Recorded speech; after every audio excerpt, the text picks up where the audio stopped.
A horrible father and an evil stepmother tried to kick me out of my own house to give it to my spoiled pregnant sister because her boyfriend left her alone. When my mother passed away, everything in my life changed. She had always been my rock, the one person I could count on. And when she was gone, I felt like I was adrift in a stormy sea. But one thing she did give me, even in her absence, was a sense of security. The house. It wasn't just any house. It was the home I grew up in, filled with memories of laughter, love, and the warmth that only a mother could provide. When the will was read, and I found out she had left the house to me, I felt a bittersweet relief. At least in this way, she was still taking care of me. But not everyone was happy with the arrangement. My father, who had remarried less than a year after my mother's death, barely masked his displeasure when he learned about the will. His new wife, Sandra, didn't even try to hide her disdain. Sandra had swooped into our lives like a hawk, quick to assert her dominance, particularly over me. She treated me like an outsider in my own family, constantly reminding me that I wasn't her real child. And then there was my younger half-sister, Chloe, who Sandra doted on like she was a princess. Chloe had always been spoiled, but Sandra's influence only made it worse. Chloe was the kind of girl who always got what she wanted. She never had to work for anything. Why would she, when our father and Sandra were always there to hand it to her on a silver platter? I, on the other hand, had learned early on that if I wanted something, I had to earn it myself. It was a lesson my mother had taught me, and one I was proud to live by. But it also meant that I didn't have the same easy relationship with my father that Chloe did. He was distant, more concerned with keeping Sandra happy than with anything else. When my mother passed, I thought I might find some solace in the house, but it quickly became clear that my father and Sandra had other plans. They were always stopping by unannounced, criticizing the way I kept the place, or suggesting improvements that were more about what they wanted than what I needed. I tried to keep the peace, biting my tongue whenever they made snide remarks about how I was living. After all, this was my mother's home, and I wasn't about to let them taint it with their negativity. Then, a few months ago, Chloe showed up on my doorstep in tears. Her boyfriend had left her, and she was pregnant. I'd always known Chloe was reckless, but this was a new level of irresponsibility. She had been living with her boyfriend in a fancy apartment paid for by our father, and now that he was gone, she didn't know what to do. My father and Sandra were, of course, devastated by the news, but in typical fashion, they immediately set about trying to fix the problem. A week after Chloe's visit, my father and Sandra invited me over for dinner. It wasn't unusual for them to try to rope me into family gatherings, but I had a bad feeling about this one. Still, I went, hoping to get through the evening without any drama.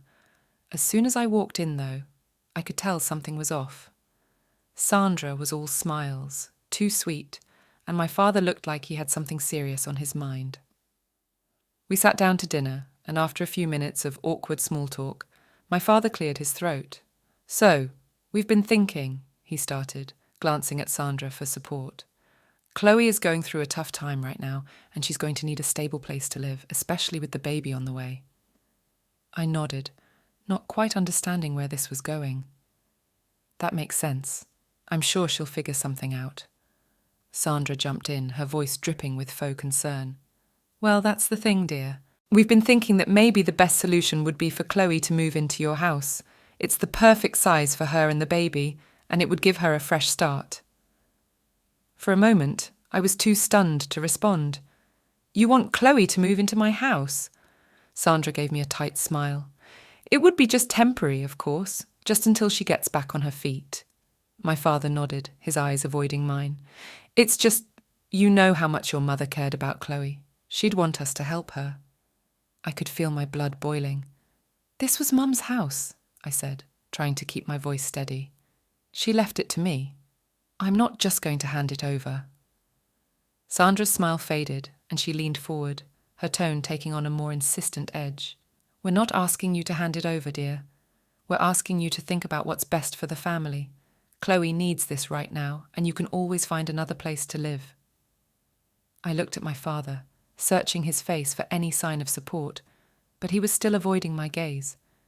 It was clear that this wasn't a suggestion. It was a demand.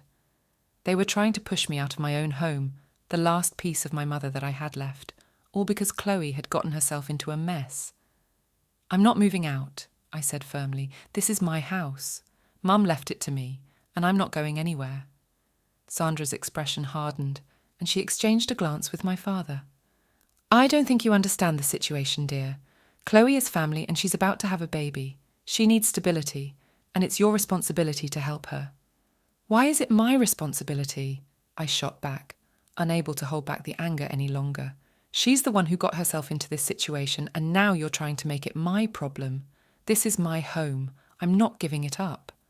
My father finally looked at me, his face stern. "Don't be selfish. Chloe's going to be a single mother. She needs the support of her family. You don't have a child to worry about. You can find another place." Selfish. That word hung in the air, stinging like a slap to the face.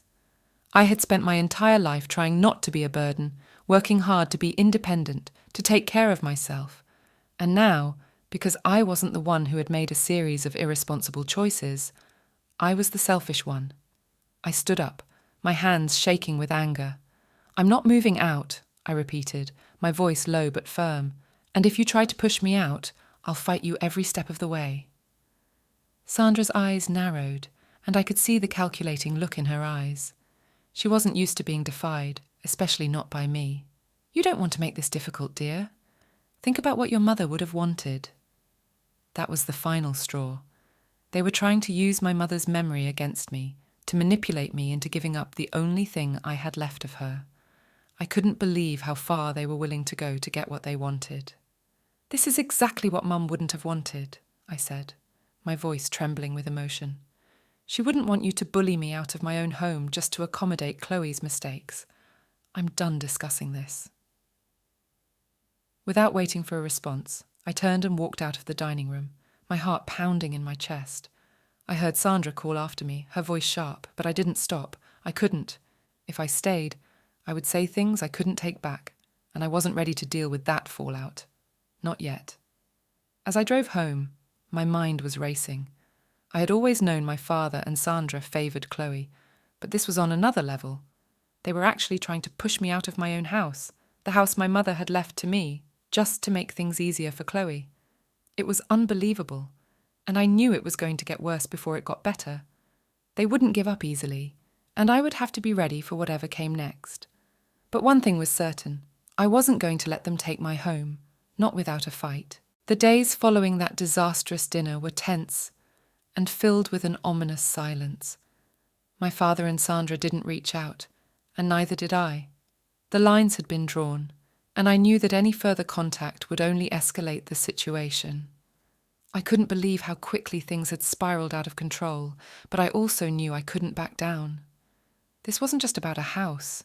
It was about my mother's legacy, my sense of security, and my right to live my life without being trampled by their demands. I tried to go about my daily routine, but it was impossible to ignore the gnawing anxiety in the pit of my stomach. Every time my phone buzzed, I braced myself for another confrontation. But the messages that came through were mostly from Chloe. She had clearly taken up the mantle of trying to guilt me into giving in, sending a series of increasingly emotional texts about how hard it was to be pregnant and alone. Chloe: "I can't believe you're being so selfish. I'm about to have a baby and you're worried about a stupid house. How could you do this to me?" Chloe: "Mum would be so disappointed in you. She always wanted us to look out for each other. I need a stable home and you're just making everything harder." Chloe: "You've always been the strong one. Why can't you just help me out this one time? I don't have anyone else to turn to." Each message was like a fresh wound, reopening the pain I'd been trying to push aside. It wasn't that I didn't sympathise with Chloe's situation. Being pregnant and abandoned by her boyfriend was a nightmare. But that didn't give her the right to take what wasn't hers. And it definitely didn't give our father and Sandra the right to bully me into giving up the home my mother had left me. I didn't respond to Chloe's messages. There was nothing I could say that would change her mind, and I wasn't in the mood to engage in another emotional tug-of-war. Instead, I focused on making sure my legal footing was solid. If my father and Sandra were serious about trying to force me out, I needed to be ready. I spent hours going through my mother's will, reading every line carefully. It was clear as day. She had left the house to me with no conditions or caveats. It was mine, and no one could take it from me without a fight. Still, I knew that if they were determined enough, they might try to challenge the will or find some loophole to exploit. I wasn't going to let that happen. The next morning, I made an appointment with a lawyer. I hadn't wanted to take things to this level, but it was clear that I had no choice. I needed to protect myself, and I needed to make sure that I was prepared for whatever my father and Sandra might throw at me. The lawyer, a calm and reassuring woman named Evelyn, listened patiently as I explained the situation. I told her about my mother's will, the pressure from my father and Sandra, and the increasingly aggressive messages from Chloe. She nodded thoughtfully, taking notes as I spoke. "You're in a strong position," Evelyn said once I had finished. "The will is clear, and unless they have some substantial evidence to challenge it, they don't have much of a case. But that doesn't mean they won't try to make things difficult for you." "What should I do?" I asked, feeling a mixture of relief and anxiety. "For now, I suggest you document everything," Evelyn replied. "Keep copies of all communications with your father, Sandra, and Chloe, texts, emails, voicemails, everything. If they do try to take legal action, it's important to have a record of what's been said. And if they try to come after you in any other way, we'll be ready." I nodded, feeling a bit more confident but still wary. "Do you think they'll actually take it that far?" "It's hard to say," Evelyn admitted. "People can get very emotional and irrational when it comes to family and money, but I'll be here to guide you through whatever happens. Just remember, this is your home. You have every right to protect it." I left Evelyn's office feeling a bit lighter, but the weight of the situation still hung over me. I knew my father and Sandra well enough to know that they wouldn't back down easily, especially with Chloe egging them on. They had always seen me as the responsible one, the one who would eventually give in and do what was best for the family. But this time was different. I was fighting not just for a house, but for my right to live my life without being bullied into submission. A few days later, my worst fears were confirmed. I came home from work to find an envelope stuck in my front door. My heart sank as I opened it, recognizing the name of a law firm on the letterhead. The letter inside was short and to the point.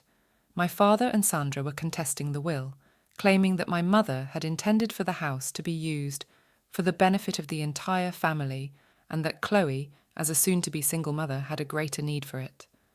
I sat down on the steps of my porch, reading the letter over and over again, my hands trembling with a mix of anger and disbelief. They were really doing this. They were really going to try to take my home away from me, to twist my mother's wishes into something that suited their needs. I immediately called Evelyn, who wasn't surprised by the news. "We expected this," she said calmly. "Don't worry, this doesn't change anything. We'll respond and prepare to defend your rights in court if it comes to that." The next few weeks were a blur of legal meetings, gathering documents, and trying to keep my life together in the midst of it all. I was grateful to have Evelyn in my corner, but the emotional toll was heavy. I hadn't spoken to my father, Sandra, or Chloe since the letter arrived, and the silence was deafening. I knew they were probably fuming, convinced that I was the villain in this story, but I couldn't bring myself to care. They had crossed a line and there was no going back. One evening, as I was sifting through old photos and documents from my mother's things, searching for anything that might help my case, I came across a letter she had written to me shortly before she passed away. It was tucked away in a small box of keepsakes, and I hadn't seen it in years. My hands shook as I unfolded the yellowed paper, the familiar handwriting bringing a lump to my throat. "My dear," it began, "I know that when I'm gone, things might be difficult for you. I'm sorry that I won't be there to help you through it, but I want you to know that I've always believed in you. You're strong, stronger than you realize, and I know you'll do what's right. The house is yours, my love. It's my way of making sure you have a place that's truly yours, a place where you can feel safe and loved, just as I did when I was there with you. Don't ever let anyone take that from you. You deserve to be happy, and you deserve to be free. I love you more than words can say." Tears welled up in my eyes as I read her words, the pain of her absence hitting me like a tidal wave. But along with the grief, I felt a renewed sense of determination. My mother had believed in me. had trusted me to stand up for myself, and I wasn't going to let her down. This house was more than just a building. It was a symbol of everything she had worked for, everything she had passed down to me. With the letter clutched in my hand, I made a vow to myself. I was going to fight for this house, for my mother's memory, and for my right to live my life on my own terms. No matter what my father, Sandra, or Chloe tried to do, I wasn't going to back down. The next morning, I met with Evelyn to discuss our strategy. We were ready to respond to the challenge, to present the will and all the supporting documents that proved my mother's intentions. But as we prepared for what could be a long and bitter legal battle, I couldn't shake the feeling that this wasn't just about the house. It was about reclaiming my life from the people who had tried to control it, about standing up to the bullies who had tried to push me around for so long. As we left Evelyn's office, she turned to me and said, "You're doing the right thing, you know. This isn't just about a house. It's about your right to live your life without being pushed around. Don't ever doubt that." I nodded, feeling a surge of resolve. I was ready. No matter what they threw at me, I was going to stand my ground. This was my home, my life, and I wasn't going to let anyone take it from me. The legal battle with my father and Sandra quickly escalated into something far uglier than I had anticipated. Once they realised I wasn't going to cave into their demands, they went on the offensive, dragging me into a messy, drawn-out dispute. The accusations they levelled against me were as absurd as they were hurtful. They claimed I was unfit to maintain the house, that I was neglecting its upkeep, and even suggested that my mother had been coerced into leaving it to me, a baseless lie that cut me to the core. Chloe, of course, sided with them completely. She played the victim card with all the skill of someone who had spent her entire life getting exactly what she wanted. Her pleas were drenched in self-pity, painting herself as the poor, abandoned single mother who needed a home for her unborn child. She even had the nerve to spread rumours within our extended family, claiming I was heartless and selfish for not stepping aside. It didn't take long for the whispers to start. At first, it was just a few curious texts and calls from distant relatives, asking if it was true that I was refusing to help Chloe in her time of need. But soon, the pressure mounted. Aunts, uncles, and cousins, most of whom I hadn't spoken to in years, began reaching out to advise me to do the right thing. Some of them were polite, others not so much. The worst was my Aunt Marlene, who had always been close to my father. She called me in a fury, accusing me of being a disgrace to the family and reminding me that family should come first. Family should come first? I echoed bitterly when she launched into her tirade. Where was that sentiment when they refused to support me, or when they decided to take my home away? Your sister needs that house more than you do, Aunt Marlene retorted, ignoring my words. She's pregnant and alone. You're single and don't even have children. It's selfish of you to hold on to it when it could provide for your niece or nephew. The conversation only grew more heated from there. By the time I hung up, my hands were shaking with anger. The hypocrisy was infuriating. They were quick to preach about family, but the moment I needed support, I was left to fend for myself. Now that Chloe was in trouble, they all expected me to sacrifice everything, my home, my stability, my mother's legacy, to clean up her mess. Evelyn had warned me that things could get personal, but nothing had prepared me for this level of manipulation and pressure. I felt like I was being attacked from all sides, with no one truly understanding what I was fighting for. It wasn't just a house. It was my life, my autonomy, and the memory of my mother. I tried to stay strong, reminding myself of what Evelyn had said, of my mother's letter, and of my own resolve. But as the weeks went on and the legal battle dragged out, I began to feel the toll. My sleep was restless, my appetite dwindled, and I found myself growing more and more isolated. Friends who didn't know the full story started distancing themselves, probably uncomfortable with the drama surrounding me. I felt like I was carrying the weight of the world on my shoulders, and I was exhausted. One evening, after a particularly grueling day of meetings with Evelyn and her legal team, I returned home to find my father waiting on my porch. It was the first time I'd seen him in person since this whole ordeal began, and the sight of him standing there, hands in his pockets, made my stomach churn with anxiety. "What do you want?" I asked, my voice sharper than I intended. He looked older than I remembered, the lines on his face deeper, his posture slightly hunched, but any sympathy I might have felt was buried under the weight of my anger and hurt. "I want to talk," he said quietly. "Just talk. Can we do that?" I hesitated. Part of me wanted to slam the door in his face, to tell him to leave and never come back. But another part of me, the part that still longed for the father I had once idolized, told me to hear him out. "Fine," I said, stepping aside to let him in. We sat in the living room, the silence between us thick and uncomfortable. The last time he had been here, my mother was still alive, and we were still a family. Now it felt like we were strangers, sitting on opposite sides of a battlefield. "I've been thinking a lot," my father began, his voice low, "about everything that's happened, about how we got here." I said nothing, waiting for him to continue. "When your mother passed, I didn't handle things well," he admitted, his eyes fixed on the floor. "I was grieving, and I didn't know how to be there for you. Sandra came into my life at a time when I was lost, and I let her take control of things because it was easier than dealing with the pain." I watched him closely, searching for any signs of manipulation. But he seemed sincere, his expression weary and filled with regret.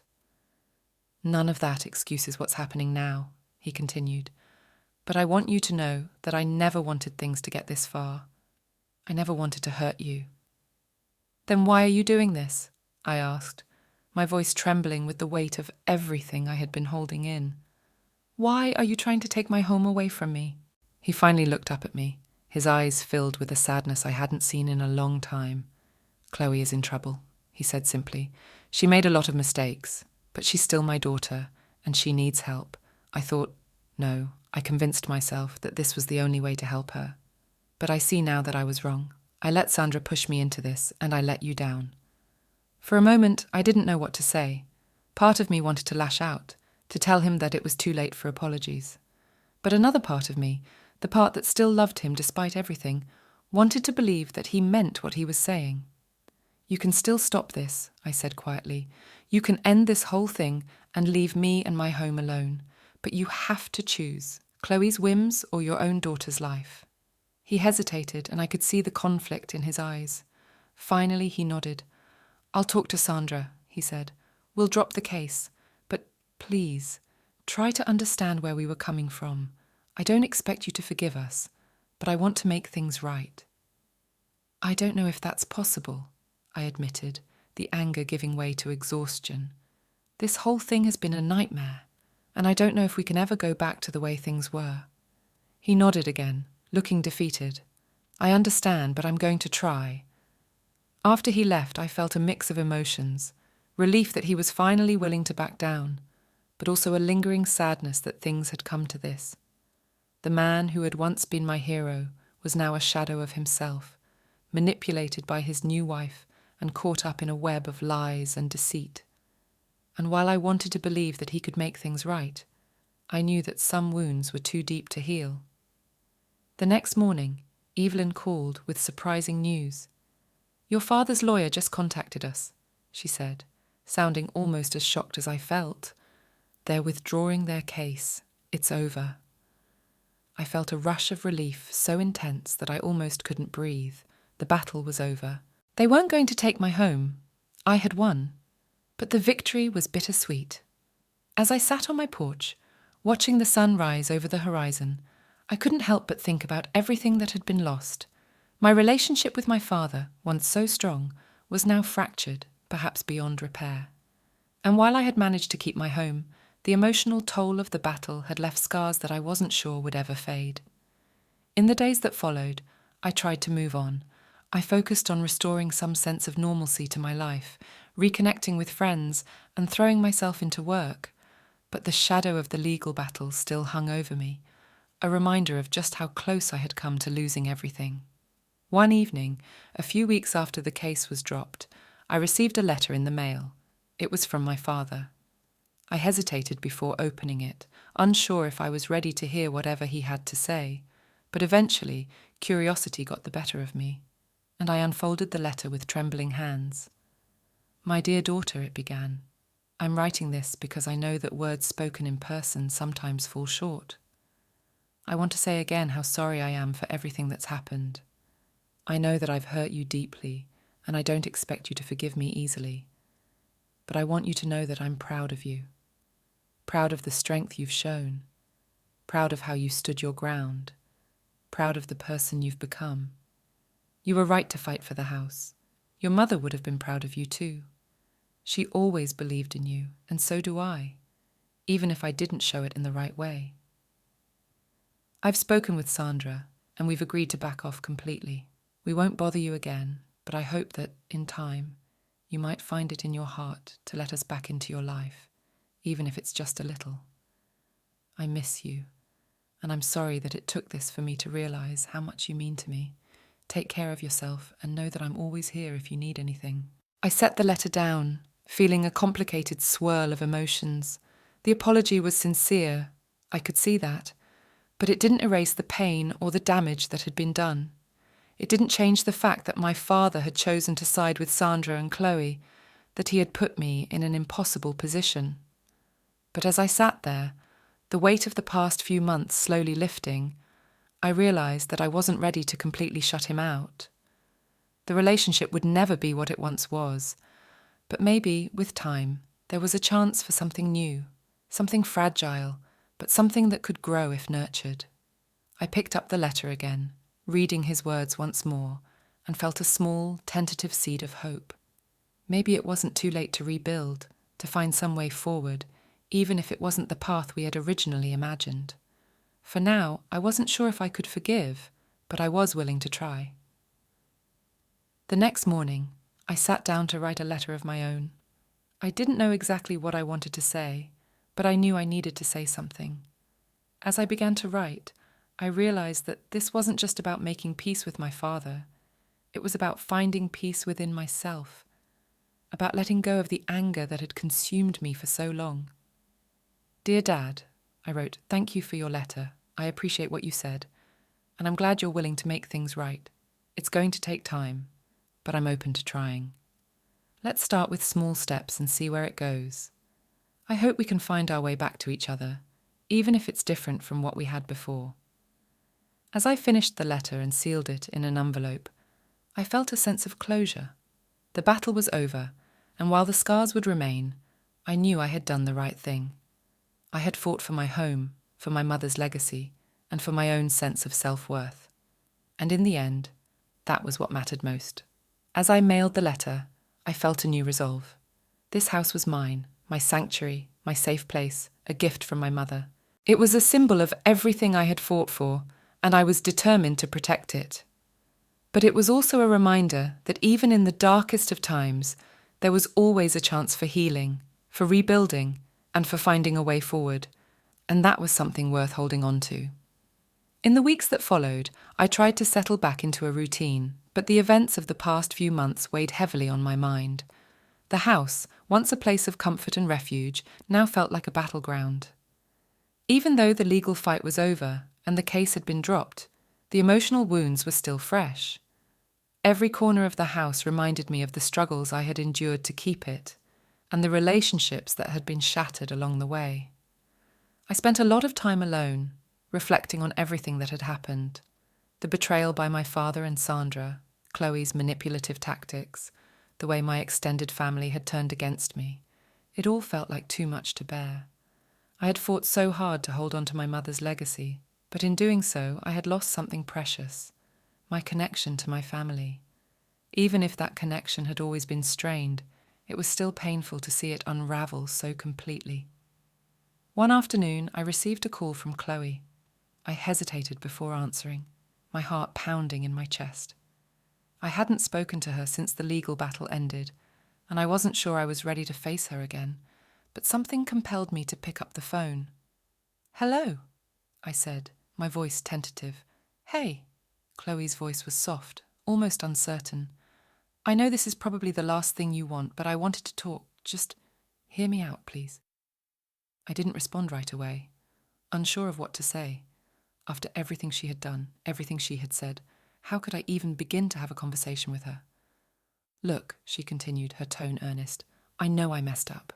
I was selfish, and I didn't think about how much I was hurting you. I was so focused on what I wanted that I didn't stop to consider how unfair it was to ask you to give up your home. I'm sorry. I really am. Her apology caught me off guard. I had expected anger, defensiveness, maybe even more manipulation, but not this. Not an apology. And yet as I listened to her, I couldn't help but feel a flicker of the bond we once had as sisters, before everything had gone so wrong. It's not just about the house, Chloe, I finally said, my voice tinged with sadness. It's about how you, Dad, and Sandra treated me. You tried to take away something that was mine, something Mom left for me. You didn't care about how that would affect me, and that hurt more than anything. I know, she replied, her voice trembling slightly. I didn't see it at the time, but I see it now. I was so scared and desperate that I didn't think about how I was pushing you out. I just wanted to make things easier for myself, and I was wrong. I don't expect you to forgive me right away, but I want to try to make things right, if you'll let me. I took a deep breath, letting her words sink in. It was the first time she had truly acknowledged the pain she had caused, and I could hear the sincerity in her voice. But forgiveness wasn't something I could offer easily.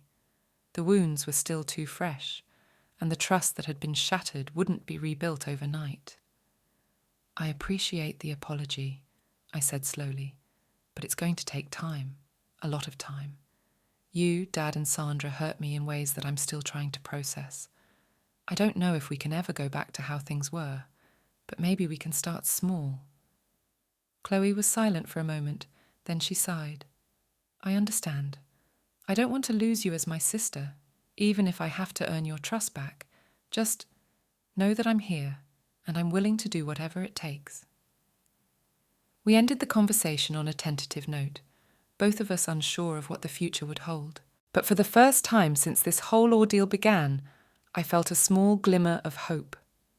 Chloe's apology didn't erase the past, but it was a step toward healing, toward finding a way forward.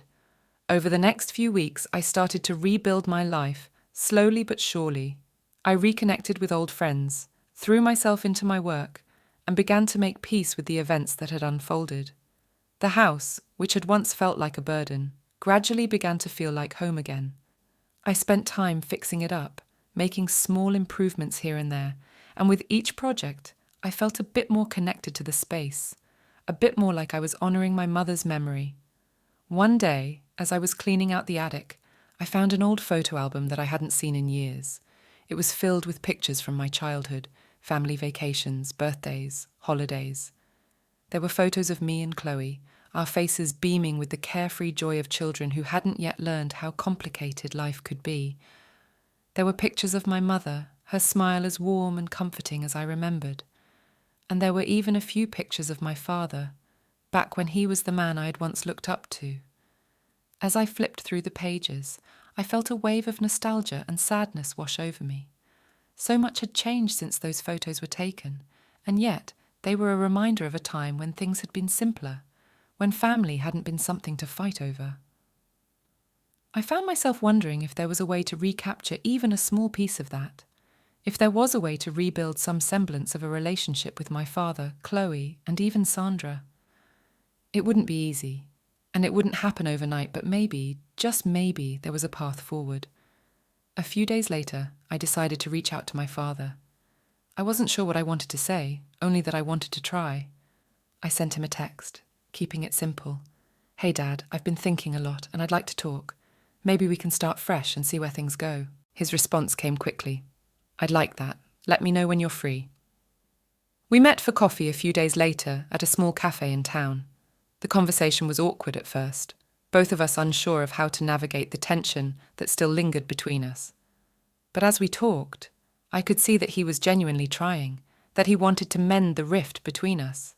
He apologized again more deeply this time, acknowledging not just the recent events, but also the ways he had failed me over the years.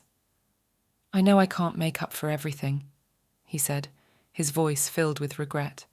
But I want to be better, for you and for Chloe. I've made a lot of mistakes, and I'm sorry. I looked at him, seeing the vulnerability in his eyes, and felt some of the anger I had been holding on to start to melt away. I'm not sure where we go from here, I admitted, but I'm willing to try. We talked for a long time, about the past, about the future, and about the ways we could start to rebuild our relationship. It wasn't a perfect conversation. There were still moments of tension, still old wounds that hadn't fully healed, but it was a start, and that was enough for now. Over the next few months, I began to reconnect with my family, slowly and carefully. I started meeting with Chloe for lunch occasionally, and while our relationship was still fragile, there were moments where I saw glimpses of the sister I had once been close to. My father and I began to have more open conversations, and I even found myself on speaking terms with Sandra, though our interactions remained distant and formal. The house, my sanctuary, became a place of healing rather than conflict. I invited my father and Chloe over for a small dinner one evening, something I never thought I'd do again. It was a tentative step, but as we sat around the table, talking and laughing in a way that we hadn't in years, I felt a sense of hope. We weren't the perfect family we once pretended to be, but maybe that was okay. Maybe it was enough to simply try, to rebuild something new from the ashes of what had been lost. As the seasons changed and the first hints of spring began to bloom outside, I found myself standing in the backyard, looking out over the garden that my mother had loved so much. The sun was setting, casting a warm glow over the flowers and trees, and for the first time in a long while, I felt at peace. I had fought for this home, for my right to live my life on my own terms, and I had won. But more importantly, I had learned that it was possible to stand up for myself without completely shutting out the people I cared about. There was still a long way to go, still healing that needed to happen, but I was ready to face it. I was ready to move forward. As I stood there, a breeze rustling the leaves around me, I felt a deep sense of connection to the house, to my mother's memory, and to the new future that was slowly taking shape. It wasn't the future I had imagined, but it was one that I could build, one that I could shape with my own hands, and that, more than anything, was enough.